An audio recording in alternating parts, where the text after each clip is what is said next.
பிவைடி Atto model வாங்கிட்டு வரி கட்டணுமேனு நீங்களும் கவலைப்படுறீங்களா?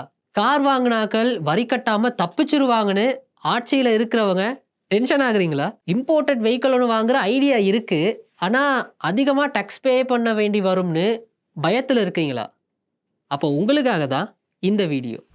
இலங்கையோட டேக்ஸ் சிஸ்டம், அதாவது வரி வசூலிக்கிற முறை உலகத்தில் இருக்கிற ரொம்ப குழப்பமான சிக்கலான முறைகளில் ஒன்றுன்னு அட்வொகாட்டா மூலமாக நாங்கள் பல தடவை சொல்லியிருக்கோம். முதலாவது, அதிகமான சதவீதத்தில் வரி வாங்கப்படுது. ரெண்டாவது, வாகனங்களுடைய இன்ஜினியரிங் ஸ்பெசிஃபிகேஷன்ஸுக்கு வரி அறவிடக்கூடாது. அதாவது இன்ஜின் கெப்பாசிட்டி, மோட்டார் பவர் மாதிரியான விஷயங்களுக்கு டேக்ஸ் அடிக்கக்கூடாது. அது இன்னும் நிறைய பிரச்சனைகளை உருவாக்கும். நாங்கள் முதல்லையே சொன்னது மாதிரி இலங்கைக்கு கொண்டு வர வெஹிக்கல்ஸுக்கு அடிக்கப்படுற வரி ஹை ரேட்டில் இருக்குது. முதல்ல என்ன பண்ணுறாங்கன்னா, வாகனத்துக்கு கஸ்டம் டியூட்டின்னு ஒன்று அடிக்கிறாங்க. அதில் வாகனத்துக்கு ஆல்ரெடி இருக்கிற சார்ஜஸுக்கு மேலதிகமாக 30% சிஐஎஃப் வேல்யூ, அதாவது காஸ்ட் இன்சூரன்ஸ் ஃப்ரைட் வேல்யூன்னு ஒன்று ஆட் பண்ணுறாங்க. அதுக்கப்புறம் எக்ஸைஸ் டியூட்டின்னு ஒன்று அடிக்கப்படுது. அதில் தான் வாகனத்தோட இன்ஜினியரிங் ஸ்பெசிஃபிகேஷன்ஸ் இன்க்ளூட் ஆகுது. அதாவது வாகனத்தோட இன்ஜின் கெப்பாசிட்டி, மோட்டார் பவர்னு சில ஸ்பெசிஃபிகேஷன்ஸை பார்த்து அதுக்கும் எக்ஸைஸ் டியூட்டிங்கிற பேரில் மேலதிகமான வரி விதிக்கப்படுது. இதுக்கப்புறம் உங்கள் வாகனத்தோட விலை கிட்டத்தட்ட 5 மில்லியனுக்கு மேலே இருந்தால் அதுக்கு லக்ஸரி டேக்ஸ்னு ஒரு டேக்ஸையும் விதிக்கிறாங்க.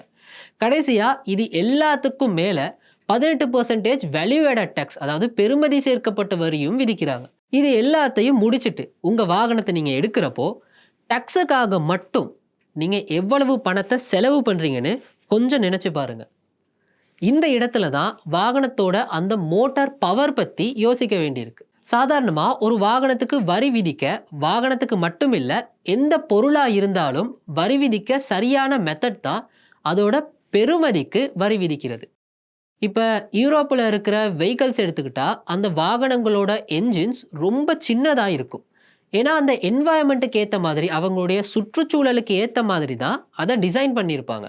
ஸோ என்ஜின் சின்னதாக இருக்கிறப்போ அதோட பவர் குறைஞ்சிரும். ஆனால் பவர் குறைவாக இருந்தாலும் அதோட பெறுமதி அதிகமாக இருக்கும்.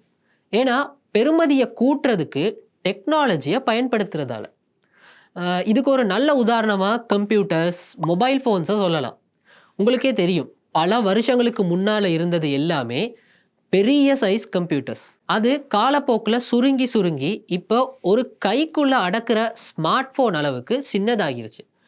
இது எல்லாமே இன்ஜினியரிங் ஸ்பெசிஃபிகேஷன்ஸுக்கு டெக்னாலஜியை பயன்படுத்துறதால நடந்தது.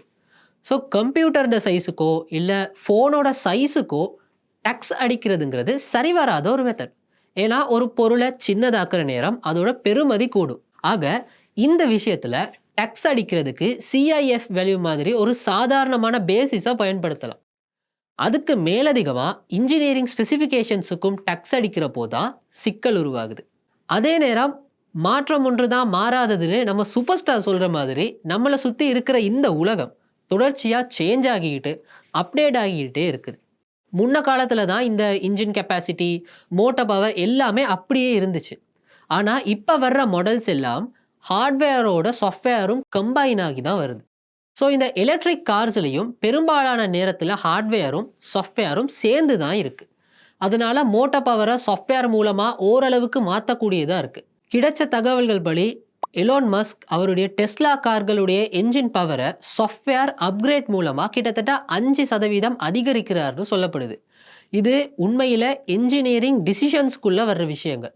வாகனத்தோட பிரேக் எப்படி இருக்குது, அதோட இன்ஜின் பவர், ஃபியூல் எஃபிஷியன்சின்னு எல்லாமே இன்ஜினியரிங் தொடர்பான விஷயங்கள். இது எல்லாமே இன்க்ளூட் ஆகும்போது வாகனத்தோட பெறுமதியும் கூடுது.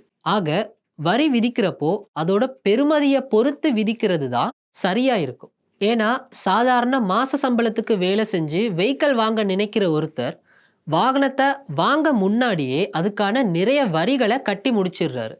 ஏன்னா 36% அபிட் வரி கட்டுறாரு, பெட் கட்டுறாரு, கிடைக்கிற வருமானத்துக்கு தனியாக வரி கட்டுறாரு. இதுக்கு எல்லாம் செலவு பண்ணது போக மிச்சம் இருக்கிற காசில் தான் வாகனம் வாங்க போகிறாரு. ஸோ அவர் ஆல்ரெடி சார்பளவில் வரியில் ஒரு குறிப்பிட்ட அளவு கட்டி முடிச்சாச்சு. ஆனால் அதுக்கு மேலேயும் 200லேருந்து 300% வரி கட்ட சொல்லும்போது தான் மக்கள் இல்லீகலான விஷயங்களை செய்கிறதுக்கு முற்படுறாங்க. ஸோ காலமாக சொல்லுற மாதிரி சாமானிய மக்களோட வாழ்க்கையை பாதிக்கிற தீர்வை வரிகள் இலங்கையில் இருக்கிற வரைக்கும் கார் மட்டும் இல்லை, பைக் வாங்குறது கூட யோசிச்சுட்டே இருக்கிற நிலைமை தான் இருக்கும். இந்த மாதிரியான இன்னும் பல பொருளாதார தகவல்களை தெரிஞ்சு கொள்றதுக்காக எங்களுடைய சேனலை ஃபாலோ பண்ணுங்க, சப்ஸ்கிரைப் பண்ணுங்க. யூடியூப் மட்டும் கிடையாது, ஃபேஸ்புக், இன்ஸ்டாகிராம், டிக்டாக் மாதிரியான எல்லா சோஷியல் மீடியாஸையும் ஃபாலோ பண்ணுங்க. உங்களுடைய ஐடியாஸ், கமெண்ட்ஸை எங்களுடைய கமெண்ட் பாக்ஸில் தெரிவிங்க.